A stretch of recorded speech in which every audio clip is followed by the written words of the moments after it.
अरे चिड़िया बहन, तुमने अपना घर पक्का कर लिया है तो इसका मतलब ये नहीं कि तुम मुझे आगे की बातें बताओ। मुझे ज्यादा भाषण मत दो और जाओ अपना काम करो। जब बरसात होगी मैं अपने आप देख लूंगा।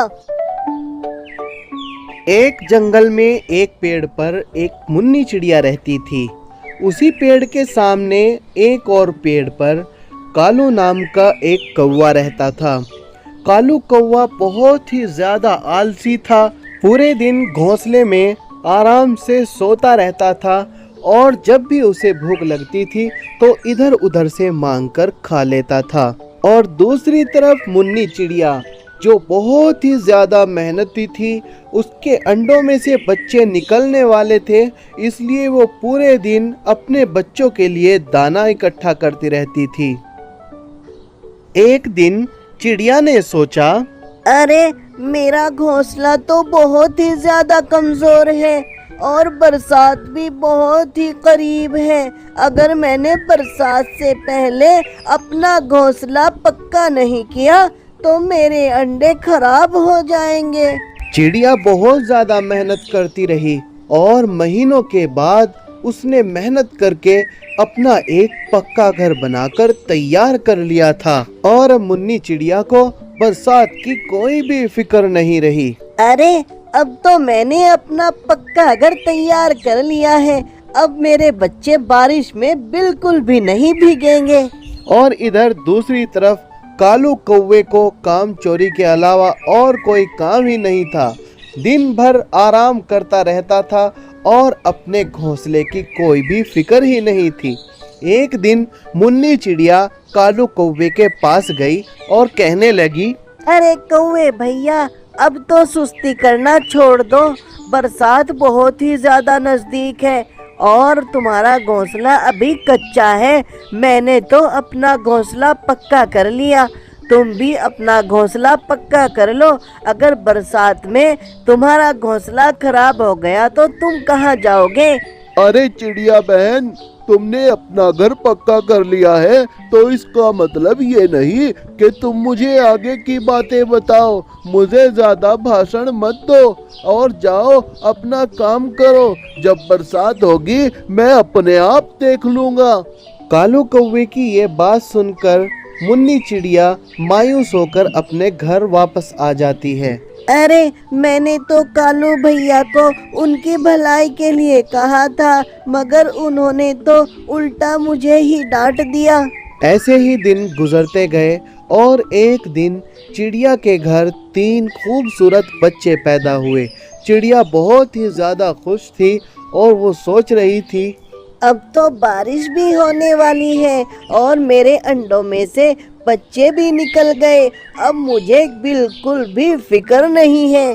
फिर एक दिन बहुत तेज हवा चलने लगी और फिर अचानक से बहुत तेज बारिश होने लगी। चिड़िया की मेहनत रंग लाई और उसके घर में एक बूंद भी पानी नहीं गई।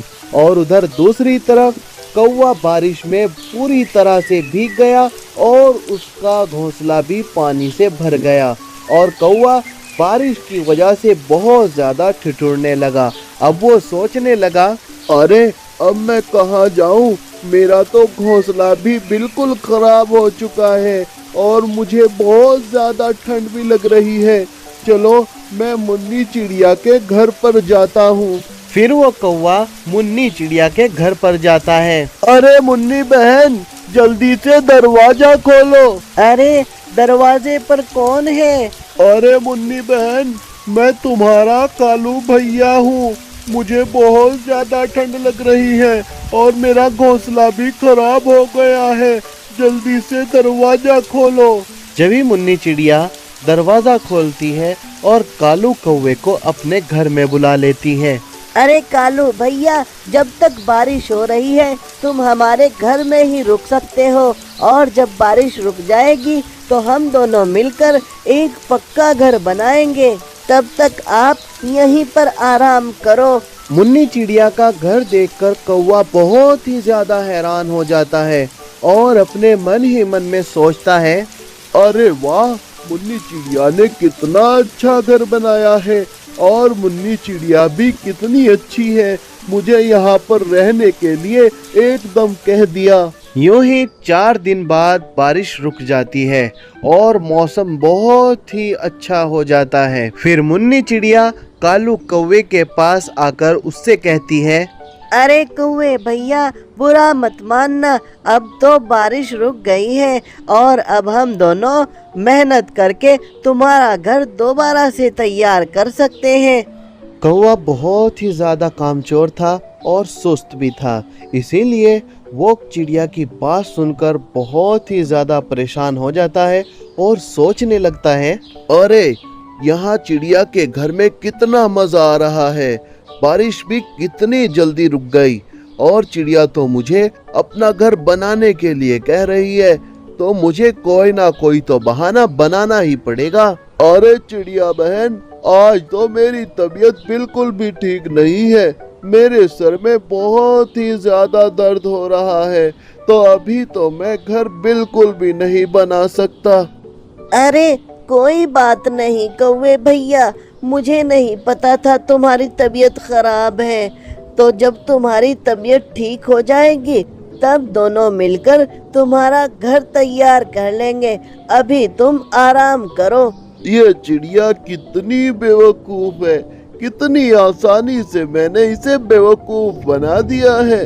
कौवे भैया, मैं किसी काम से बाहर जा रही हूँ और तुम मेरे बच्चों का ध्यान रखना। अरे ठीक है चिड़िया बहन, तुम बेफिक्र होके बाहर जाओ, मैं तुम्हारे बच्चों का बहुत ही अच्छी तरीके से ध्यान रखूंगा। कौवे की बात सुनकर चिड़िया वहां से चली जाती है और कौवा आराम से सो जाता है। फिर चिड़िया के बच्चे खेलने लगते हैं और चिड़िया के बच्चों के शोर की आवाज सुनकर कौवे की नींद खराब हो जाती है, तो तभी कौवे को गुस्सा आ जाता है। अरे ये शोर बंद करो, नहीं तो मैं तुम्हें चील बहन के हवाले कर दूंगा और वह तुम्हें खा जाएगी। कालू कौवे की ये बात सुनकर मुन्नी चिड़िया के तीनों बच्चे बहुत ही ज्यादा डर जाते हैं और वो आराम से बैठ जाते हैं। फिर रात को जब मुन्नी चिड़िया कौवे के घोंसले के लिए तिनका इकट्ठा करके वापस घर में आती है, तो वो देखती है कि उसके घर का सारा खाना वो कौवा खा गया था, इसीलिए वो बिना कुछ कहे आराम से भूखी ही सो जाती है। अगले दिन मुन्नी चिड़िया कौवे के घोंसले को दोबारा तैयार कर देती है और फिर कौवे के पास जाकर उससे कहती है, अरे कालू भैया, आओ चलो मेरे साथ, मुझे तुम्हें कुछ दिखाना है। फिर मुन्नी चिड़िया कालू कौवे को उसके नए घोंसले के पास लेकर आती है। अरे कालू भैया, देखो मैंने तुम्हारा घोंसला फिर से तैयार कर दिया है, अब तुम इसमें आराम से रह सकते हो। मुन्नी चिड़िया की ये बात सुनकर कालू कौवे को बहुत ही ज्यादा गुस्सा आ जाता है और वो मन ही मन कहता है, ये चिड़िया कितनी चालाक है, इसने मेरा घर भी तैयार कर दिया। अरे मुझे तो चिड़िया के आरामदा घर की आदत पड़ गई है, अब मैं यहाँ कैसे रहूँगा। ये कहकर चिड़िया वहाँ से चली जाती है और कौवे को अब उसके घोंसले में बिल्कुल भी आराम नहीं मिल रहा था, क्योंकि उसे चिड़िया के पक्के घर में रहने की आदत पड़ चुकी थी। फिर वो चिड़िया के घर पर जाता है और झूठ मूठ का बहाना भरता है। अरे चिड़िया बहन, जल्दी से दरवाजा खोलो, मेरे घर में बाज आ गया है। मुन्नी चिड़िया कालू कौवे की कामचोरी देखकर सब समझ जाती है और उसे सबक सिखाने का फैसला करती है। अगले दिन कालू कौवा जब चिड़िया के घर के पास आता है और ऐसे ही बहाना भरता है, तो चिड़िया उसको कहती है, अरे कालू भैया, आज हमारे बच्चों की तबीयत बिल्कुल ठीक नहीं है, मेरे बच्चे सो रहे हैं और बिस्तर भी खाली नहीं है, इसीलिए आप कहीं और चले जाएं।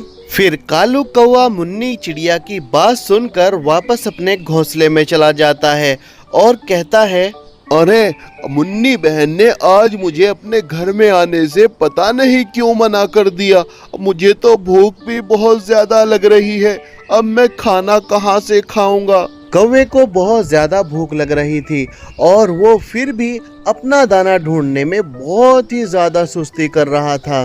अगले दिन फिर से कालू कौवा मुन्नी चिड़िया के घर पर जाता है और वहां जाकर कुछ ना कुछ बहाना बनाता है। ऐसे ही मुन्नी चिड़िया भी कुछ ना कुछ झूठ मूठ का बहाना बनाकर कालू कौवे को वहां से भगा देती है। कालू कौवा बहुत ही ज़्यादा परेशान हो जाता है क्योंकि वो भूख से बिलख रहा होता है। तो कालू कौवे ने अब मेहनत से दाना ढूंढना शुरू कर दिया और मेहनत करके खाने लगा।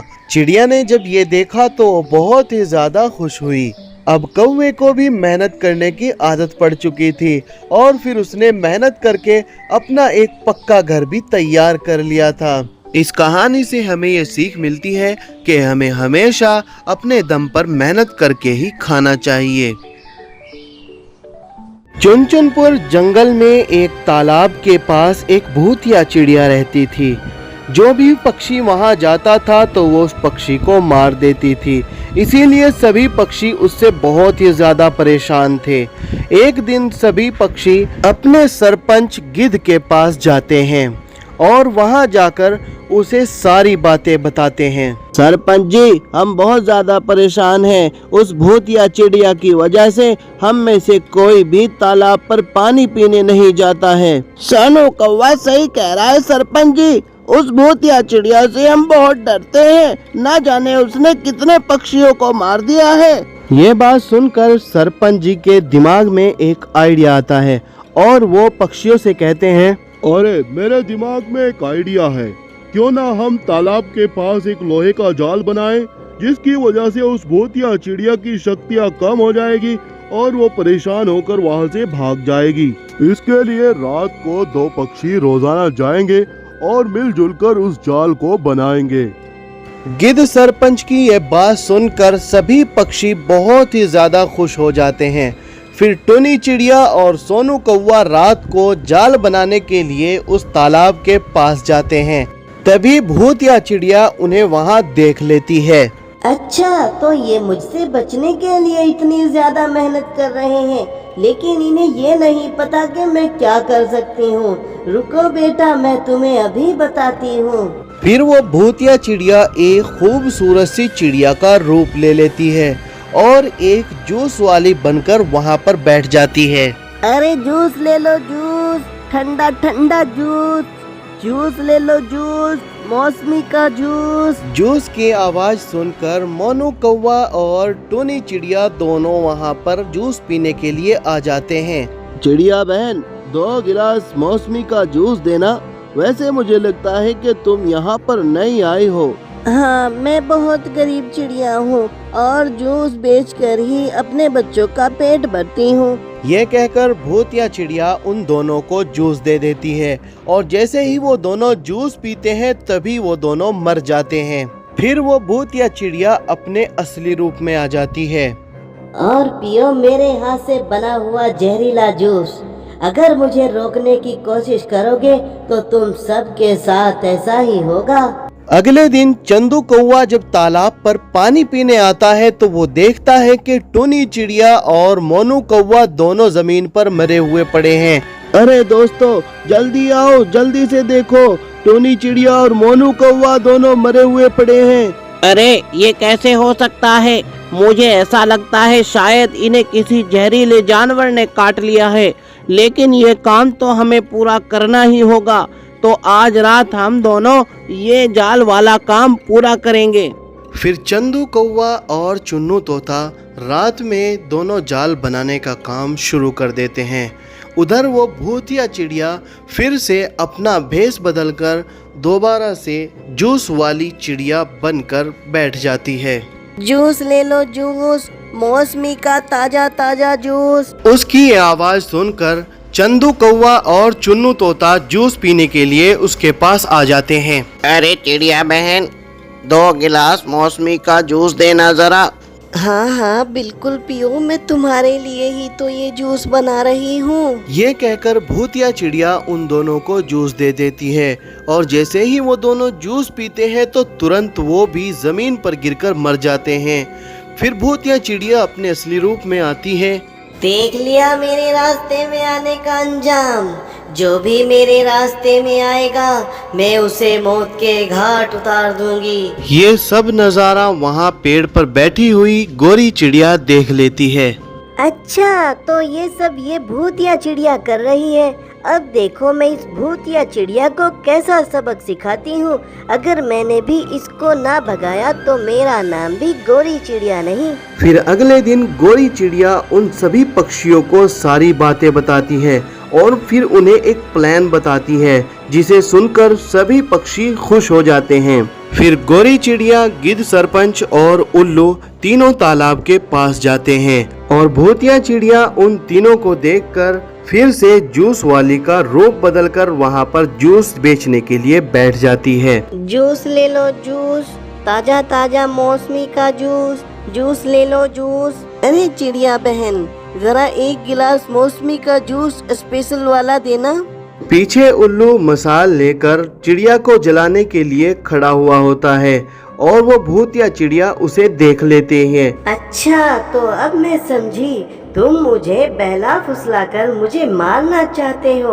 अब देखो मैं तुम्हारा क्या करती हूँ। जैसे ही भूतिया चिड़िया गोरी चिड़िया को मारने के लिए चलती है तो उल्लू उसके ऊपर जलती हुई मसाल फेंक देता है और वो जलकर राख हो जाती है। और इसी तरह गोरी चिड़िया की वजह से सभी पक्षियों की जान बच जाती है।